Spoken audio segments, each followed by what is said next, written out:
Төзім мен сатқындық. Бақыт пен Айдана жас отбасы. Қаланың шет жағында жалдамалы бір бөлмелі пәтерде тұрады. Жағдайлары жоқ. Таң атпай екеуі бірге дала сыпырып, кешкісін кеңселер мен дүкендерде еден жуып күнелтеді. Бақыт кешкі уақытта күзетші болып жұмыс істейді. Ал Айдана үш жерде тазалықшы. Тіршілік үшін талпынып қол ұстасып жүріп күн кешеді.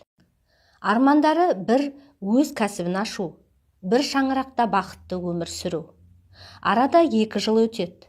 Екеуі тырмысып жүріп, аз-аздан жинаған қаражатқа шағын наубайхана ашады. Күн-түн демей еңбек етіп, кәсібін дөңгелетіп жібереді. Істері алға басып, табыстары артады. 1-2 жылдың ішінде үйде, көлікте алады. Жағдайлары жақсарады. 3 баланың атанасы атанып, отбасылық өмір толыққанды қалыптасқандай көрінеді. Алайда уақыт өте келе бәрі өзгерді. Байлықтың буы басына шықты ма, әлде тәкаппарлық бойын биледі ме, Бақыт баяғы момын күйінен айырыла бастады. Айдана 3 баладан кейін бұрынғы сымбатынан айырылып, шаршаңқы күйде жүретін. Үй тірлігімен балалардың бейнеті мойнына артылып, өзіне қарауға да мұршасы болмады. Бақыт болса, үйде болғаннан гөрі сыртта жүргенді ұнататын. Бір күні кешкісін жұмысқа кеттім деп шығып, бір жас қызбен жолыға бастады. Ол қыз Арай есімді, сәнді, тартымды келіншек. Бақыт оған тамақ алып береді, сыйлық жасайды, қымбат мейрамханаларға апарады. Арайда жылы сөйлеп, өзіне тартқандай болады. Бірақ ол шын сүймейді. Бақыттың тек қалтасы үшін ғана жанында жүрді. Айдана күйеуінің өзгерісін сезсе де, ұрыс-керістен шаршаған. Балалары үшін бәріне төзіп, жүрегіне жүк салып, үнсіз қала берді.